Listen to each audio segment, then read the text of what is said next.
plenário da Câmara Federal deve votar em julho a proposta de emenda à Constituição, a PEC 37.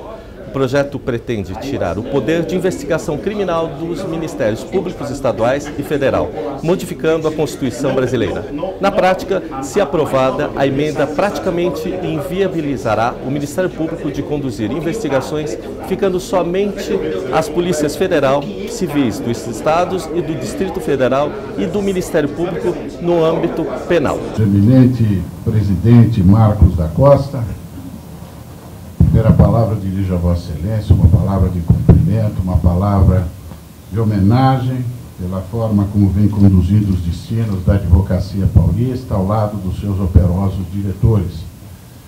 Permitam-me saudar tão somente os debatedores, em que pese a importância de todos que integram esta mesa diretora de trabalhos, as minhas reverências a todos, mas citá-los todos seria algo de repetição indevida pela brevidade do tempo que disponho. Assim sendo, eu saúdo nosso querido professor Ives Gandra da Silva Martins, este símbolo, este ícone do que representa o verdadeiro advogado, a sua dedicação, o seu empenho pelas causas que dizem respeito à cidadania, é algo que todas as futuras gerações precisam ter como modelo de atuação no exercício pleno da advocacia.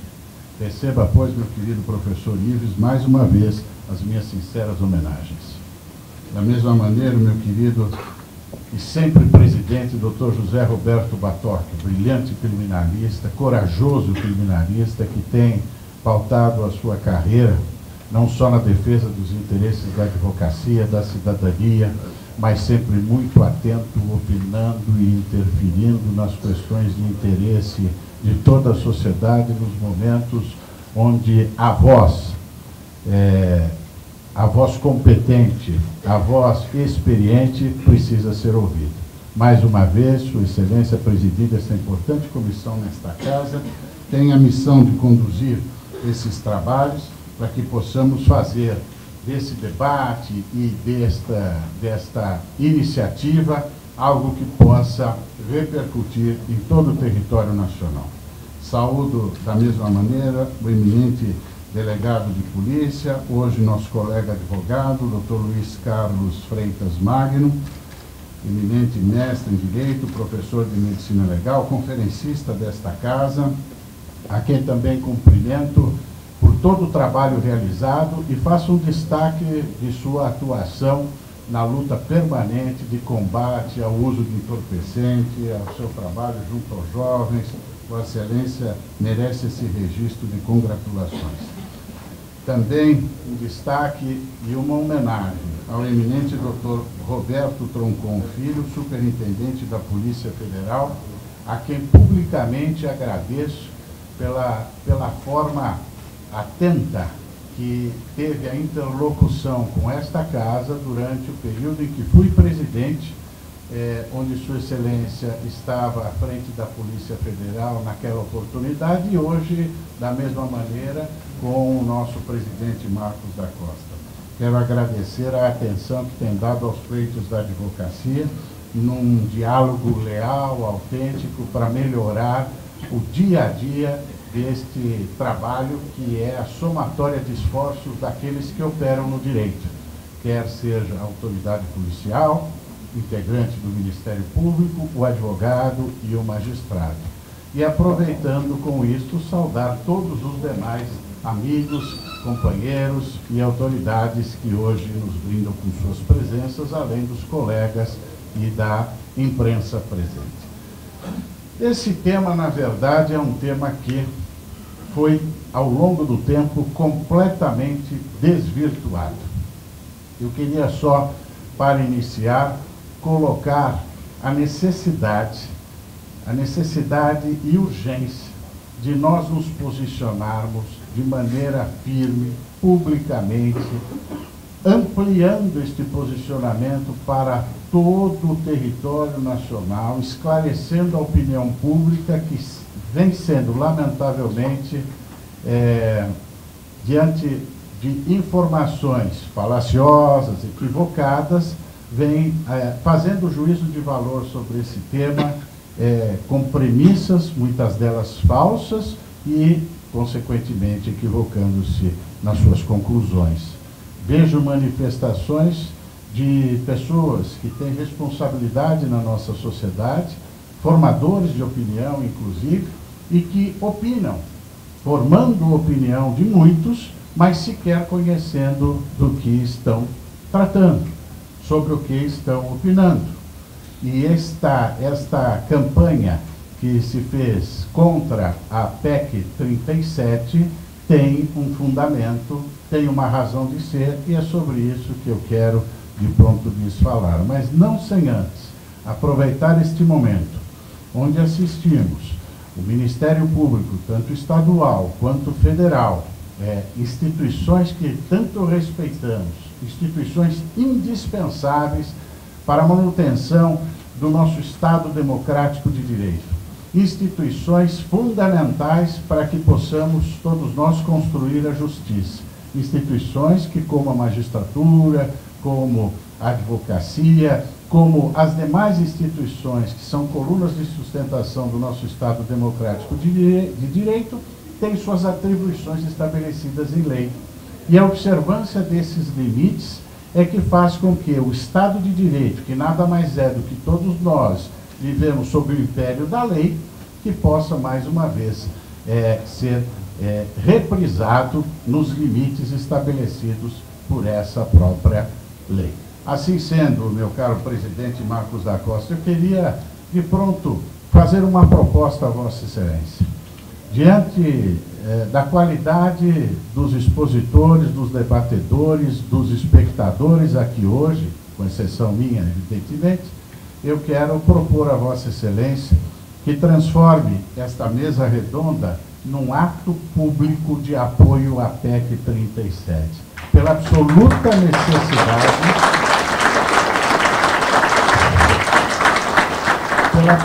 necessidade de fazer repercutir em todo o Brasil estas premissas que precisam ser levadas à opinião pública. E a PEC 37? Pergunto de pronto, precisaria existir? Jamais. Nós não precisaríamos de emenda constitucional para dizer o que já está dito. Eu lembro-me que quando aqui esteve o então deputado federal Michel Temer, diante daqueles mandados de prisão genéricos de busca e apreensão em escritórios de advocacia, quando nós articulamos aquela frente de resistência para que pudéssemos ter as garantias estabelecidas em lei observadas da inviolabilidade dos arquivos e dos escritórios de advocacia, uma das alternativas encontradas para reagir àquele momento foi exatamente a edição de uma lei. E então o deputado Michel Temer, nosso colega, fez aquela proposta que dizia o que já estava dito no nosso estatuto, dito na legislação posta, e indaguei a Sua Excelência, mas por que disso? Nós vamos fazer lei para dizer o que já está dito? E ele disse uma frase que eu repito a exaustão, porque creio que ele, naquele momento, teve a sensibilidade para entender o que acontece no Brasil. Disse-me ele: Durso, no Brasil não adianta dizer que a cocada se faz com coco, é preciso mais. Aqui nós precisamos dizer a cocada se faz com coco que dá no coqueiro. No fundo, é o que a PEC 37 faz. A PEC 37, eu vejo tanta gente falando sobre ela, e às vezes eu pergunto, você já leu a PEC 37? Ele, ainda não, eu vou ler, mas eu já li bastante o que saiu na mídia. E o que saiu na mídia saiu distorcido, porque as fontes para alimentar a mídia, muitas delas foram falaciosas. Assim sendo, a PEC 37, ela traz um parágrafo que completa o artigo 144 da nossa Constituição Federal. O artigo 144 fala sobre segurança pública. Estabelece, no parágrafo 1º, atribuição à Polícia Federal para apurar infrações penais. E no parágrafo 4º, eu não vou ler tudo, evidentemente, mas só para ter uma referência, diz que as polícias civis, dirigidas por delegados de polícia de carreira, incumbem, ressalvada a competência da União, que é aquela da Polícia Federal, as funções de polícia judiciária e a apuração de infrações penais, exceto militares. Está claro? Basta ler para saber o que o legislador quis. Compete às polícias civis a apuração das infrações penais. Tem dúvida sobre isso? Não tem. Então, quando nós lemos o que diz o legislador constitucional, o comando maior, a carta magna do nosso país, nós não temos qualquer dúvida sobre o que pretendeu o legislador. Para o Ministério Público, ele também foi claro e deu atribuição da titularidade da ação penal. E também, mais uma missão, de fiscalizar a atividade da investigação realizada pela Polícia Judiciária. Isso está muito claro na Constituição. Num determinado momento histórico, passou-se, em razão da possibilidade do Ministério Público realizar o inquérito civil, mandar uma notificação para constituir prova para o inquérito civil, jamais criminal, estendeu-se esse entendimento e o próprio Ministério Público passou a advogar a tese de que, podendo constituir elementos de prova de convicção para o inquérito civil, também o poderia para o inquérito criminal, para o inquérito policial. E construiu, pensando pedacinhos de um artigo, espaço em algum texto doutrinário, mais uma consideração a colar, mais um julgado que não tem nada a ver com isso, e foi numa verdadeira colcha de retalhos construindo uma tese que até hoje não tem solidez. Não foi o legislador que, em momento nenhum, deu atribuição ao Ministério Público para realizar investigação criminal. Jamais. O legislador foi muito claro no que pretendia.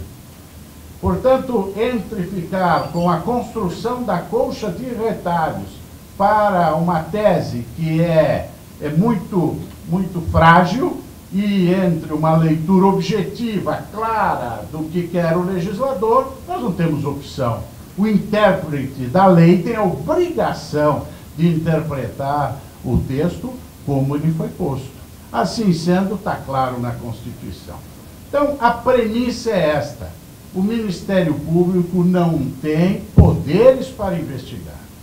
Tudo que vem depois é distorção. A PEC vai retirar poderes de investigação do Ministério Público. Ninguém retira o que o outro não tem. Isso está errado. O Ministério Público não tem poderes, portanto, não se pode retirar o que ele não tem. A PEC vai limitar os poderes de investigação do Ministério Público. Não se pode limitar o que alguém não tem. Assim sendo, esta construção passou a ter algumas bases. Algumas bases curiosas e outras perigosas. A construção da tese da investigação pelo Ministério Público ganhou um assoalhamento maior quando nós passamos a ter as mega operações realizadas no Brasil. E realizadas pela Polícia Civil Estadual, pela Polícia Federal, mas o Ministério Público articulando esta operação. E esta articulação veio em razão de algumas provas que eram sendo colhidas sem conhecimento da autoridade policial.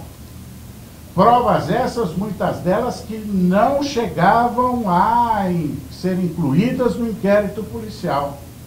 E a partir daí, o Ministério Público passou a realizar inquéritos policiais de maneira autônoma.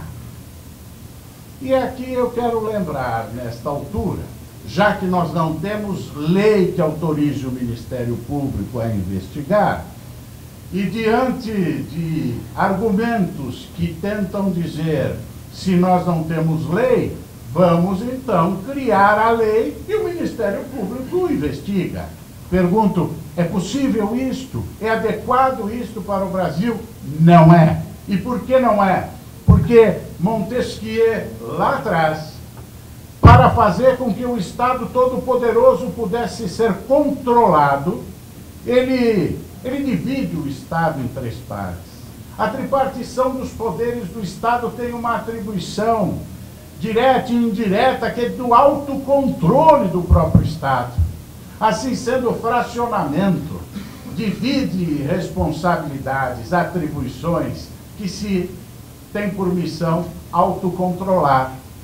Da mesma maneira, quando olhamos o espectro da apuração criminal no Brasil, nós olhamos que o Estado, quando avoca para si a investigação criminal e a ação penal, a iniciativa da ação penal, guardadas aquelas poucas exceções, ele o faz, mas pensando na necessidade do controle da atividade do próprio Estado, ele divide essas atribuições. Então, o Estado investe autoridades, pessoas preparadas, com formação jurídica, investe estes que compõem uma instituição denominada Polícia Judiciária, quer estadual, quer federal. Esta Polícia Judiciária é o Estado, com atribuições específicas. Esta Polícia Judiciária não promove ação penal. Essa polícia, ela não julga, ela tem atribuição específica de investigar. É preparada para isso, é formada para isso. E aqueles que ascendem a esta carreira são vocacionados para isso.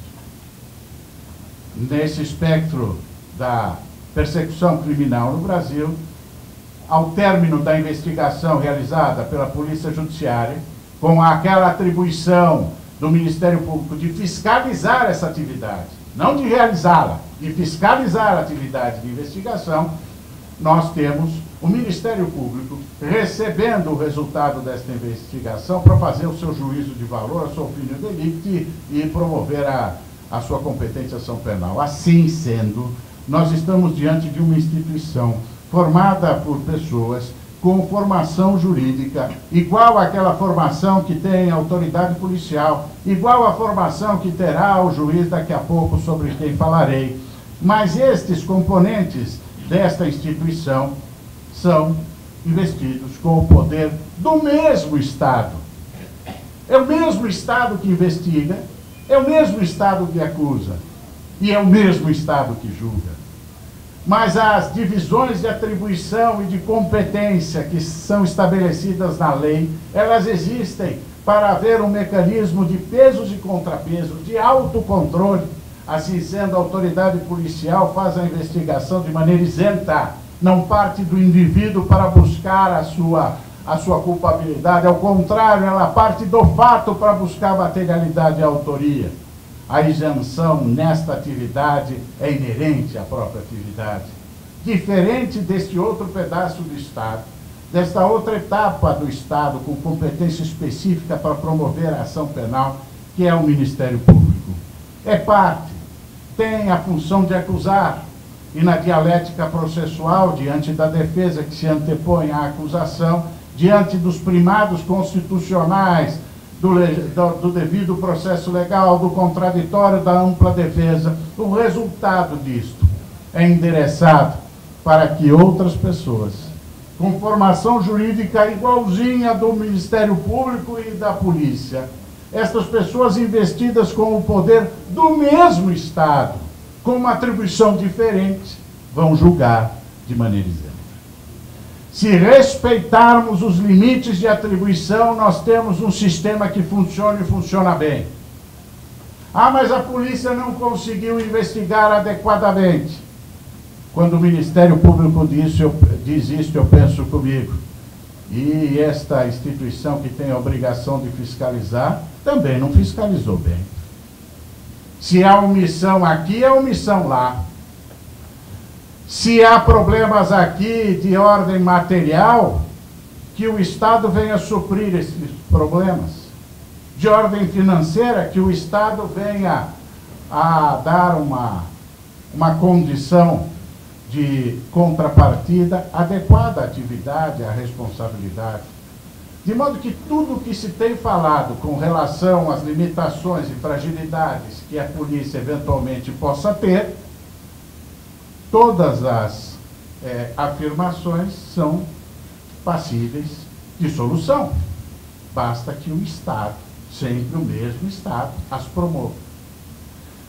E quando se tenta dizer que há uma banda podre na polícia, que há corrupção na polícia, eu queria lembrar que isto não é privilégio de nenhuma instituição, porque todas as instituições formadas por homens têm as mazelas e as vicissitudes das fraquezas do ser humano, quer no clero, quer no meio da mídia, quer na advocacia, na magistratura, no Ministério Público, na polícia. O que se precisa é reagir a isto.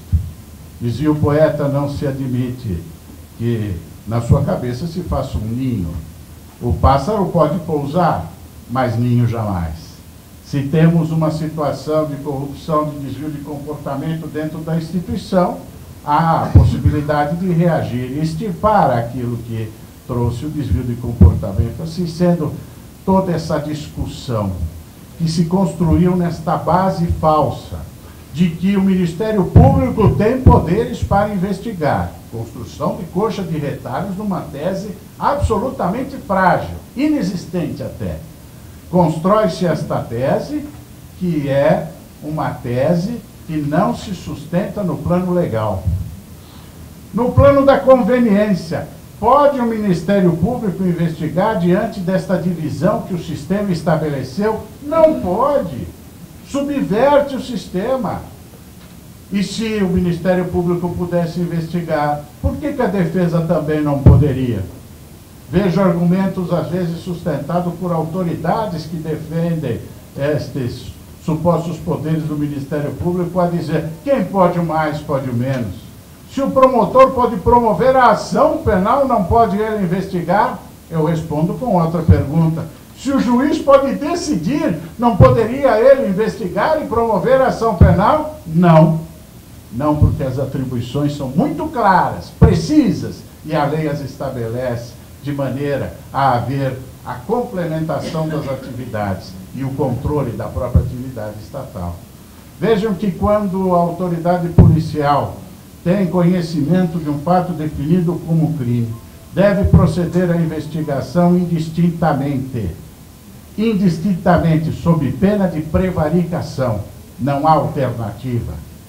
Quando o Ministério Público sustenta que pode ele investigar, ou que no futuro poderá investigar com uma mudança legislativa, deixa claro que não quer este ônus de realizar a investigação, se esta fosse possível, indistintamente.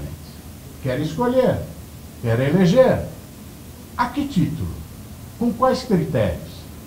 Pior que isto é este regramento que não pode se sobrepor à Constituição, que não é lei, mas são regras internas que estabelecem um tal de PIC, que é um procedimento de investigação, que não tem base legal, que ninguém sabe como funciona a rigor, que são provas produzidas no âmbito privado, do gabinete de um integrante do Ministério Público.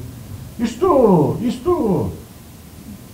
não milita a favor dos primados constitucionais, da ampla defesa do contraditório e do devido processo legal, porque quando a autoridade policial ela realiza as provas naturais da investigação, tem a obrigação de enfeixá-las num instrumento que é o inquérito policial, para que o investigado tenha conhecimento do que o Estado tem contra si. Mais do que isso, para que haja controle jurisdicional sobre esta atividade. Então, quando a polícia investiga, o Ministério Público tem a obrigação de fiscalizar e há controle jurisdicional sobre essa investigação, a ponto daquele que se vê investigado sem justa causa poder trancar a investigação, socorrendo-se desse controle jurisdicional. Este sistema é um sistema aberto, transparente, é um sistema que protege a cidadania e os interesses maiores da justiça. E o que vemos quando o Ministério Público defende a sua investigação? A ausência de um local onde se depositam as provas. um depoimento colhido no gabinete de um integrante do Ministério Público vai para onde? Para sua gaveta, seu bolso. Quem tem acesso? Só ele ou quem ele desejar. E estas provas serão utilizadas? Evidentemente que, se for para corroborar a sua atividade acusatória, certamente o serão. Caso contrário, isto se contrapõe ao seu objetivo, à sua finalidade acusatória.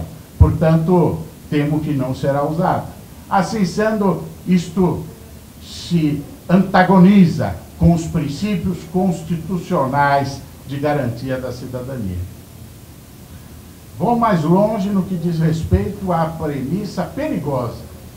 É dizer que esta PEC é a PEC da impunidade, é dizer que é a PEC da corrupção, que é a PEC da ilegalidade. Não, esta PEC é a PEC da legalidade, porque ela diz o que já está na lei. E este discurso é um discurso perigoso, para dizer que, se o Ministério Público não investigar, não tem investigação. Não é verdade. Se o Ministério Público não investigar, haverá impunidade. Não é verdade. Que, se o Ministério Público não investigar, haverá corrupção campeando à solta neste país. Não é verdade. Não é verdade, porque esta atribuição da investigação compete à Polícia Judiciária, que o faz adequadamente sob fiscalização do Ministério Público. Este sistema é razoável e funciona adequadamente se não houver invasão de atribuições. Este apelo, este caminhar com frases de efeito, a dizer a quem interessa retirar os poderes do Ministério Público, e se constrói toda uma conclusão a dizer que quem é a favor da PEC é a favor da corrupção, é a favor da impunidade. Isso constrange muitos, mas não a nós. Isso pode equivocar muitos, mas não a aqueles que se interessam pelo tema e têm um mínimo de conhecimento. Eu vejo até advogados falando bobagem por aí, porque não conhecem. Porque, se tivessem conhecimento do que se trata a PEC, jamais poderiam se antagonizar a ela. E a PEC nada mais diz que mais um parágrafo nesse artigo 144 da Constituição, a dizer o que já está dito. A apuração das infrações penais, em que tratam os parágrafos 1º e 4º, sobre os quais falei, deste artigo, incumbem privativamente a Polícia Federal e civis dos Estados e do Distrito Federal, respectivamente. Só disse isso. Aí vem alguém e diz assim, mas o COAF investiga,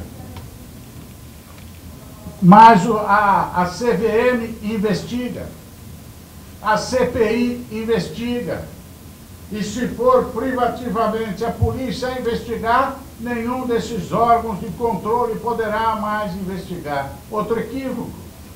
O texto constitucional não diz exclusivamente, diz privativamente. Ele reprisa o que já está aqui na Constituição. Se dissesse exclusivamente, ele excluiria todos os demais órgãos, mas não o faz. O próprio relatório do deputado Arnaldo Faria de Sá, que nos foi remetido por Sua Excelência, presidente da Frente Parlamentar de Advogados, em 13 de março de 2012, recebendo o ofício de apoio à PEC 37 da nossa lavra, enquanto presidente desta casa, em 1º de março de 2012, diz num trecho, de maneira muito clara, o relatório do deputado Arnaldo, diz, acontece que, embora os comandos constitucionais descritos no parágrafo 1º e 4º do já citado 144, atribuam às polícias civis e federal as funções de investigação criminal e de polícia judiciária, celeumas diversas vêm sendo enfrentadas perante os tribunais acerca daqueles que possuem investidura para a realização dessa importantíssima atividade. Importantíssima atividade, atividade que toca nos valores essenciais da criatura humana, que invade a sua intimidade. É por isso que precisa controle e autocontrole. É por isso que a autoridade policial não pode quebrar sigilo bancário, quebrar sigilo telefônico, e nem o Ministério Público, só com ordem judicial, porque isto toca em primados constitucionais e garantias fundamentais. E completa Sua Excelência no relatório, a relevância da tratativa dessa questão se destaca na necessidade de repudiarmos qualquer procedimento informal de investigação criminal. Não se admite no Estado Democrático de Direito procedimento informal de investigação criminal. Ou é legal, ou é ilegal. Se estiver previsto em lei a atribuição e a competência para investigar, é legal. Se a lei não estabelecer isso, é ilegal. Ministério Público investigando infração penal diretamente é ilegal neste país. Diz mais, conduzidos por meio de, na maioria das vezes, sem forma, sem controle, sem prazo. Sem forma, não há inquérito, sem controle, não tem controle jurisdicional. Quem está sendo investigado e seu advogado não tem acesso, e sem prazo. Aquilo permanece nos escaninhos, nas gavetas, para ser eventualmente usado, se conveniente. Condições absolutamente contrárias ao Estado de Direito vigente e que ferem, inclusive, as garantias do cidadão, em especial o direito constitucional à defesa. Por último, eu lembro só essa questão do termo, onde ele encerra dizendo: a doutrina é pacífica e convergente, no sentido de que competências são as diversas modalidades de poder de que se servem os órgãos ou entidades estatais para realizar suas funções. Nessa linha, define-se competência privativa, como aquela específica de um órgão, mas que admite a delegação para outro, por meio de norma de igual hierarquia, ou ainda o seu exercício de forma suplementar por outro organismo, desde que também prevista de igual forma, vale dizer, pela lei. Portanto, muito diferente da competência exclusiva, que para Manuel Gonçalves é somente para quem recebeu a competência e pode dispor sobre a matéria com exclusão de qualquer outro, como, por exemplo, de competência exclusiva do órgão, podemos citar a judicância do processo judicial pelo juiz. Esse não delega, esse não pode estabelecer nenhuma complementariedade de nenhum outro órgão. A atividade judicante é exclusiva, portanto, exclui todos os demais. Em suma, a proposta em tela trata de fixar para as polícias ditas judiciárias a competência privativa para o exercício da investigação criminal de delitos, exceto os militares, como cabe na determinação constitucional. Eu encerro dizendo que estes são alguns dos muitos argumentos que teria para trazer aqui, mas certamente muitos outros serão trazidos pelos demais expositores. Eu só quero insistir neste ponto. Precisamos ter articulação. Sabemos da importância da PEC no que diz respeito a dizer que o coco dá no coqueiro. Estamos dizendo o óbvio, mas nesse momento histórico é preciso dizer o óbvio. Óbvio para estabelecer, mais uma vez, os limites de atribuição e não agigantar um poder, uma instituição, em detrimento das demais, sob pena de não se poder mais controlá-la. Para o bem do Ministério Público, o bem das instituições e o bem do Brasil, temos que lutar pela aprovação da emenda constitucional, a PEC 37. Era essa a contribuição que eu queria trazer. Muito obrigado. Dizer que a cocada se faz com coco. Nós precisamos dizer mais, precisa dizer que a cocada se faz com coco que dá no coqueiro. E a PEC 37 diz isso. Ela repete o que já está na Constituição.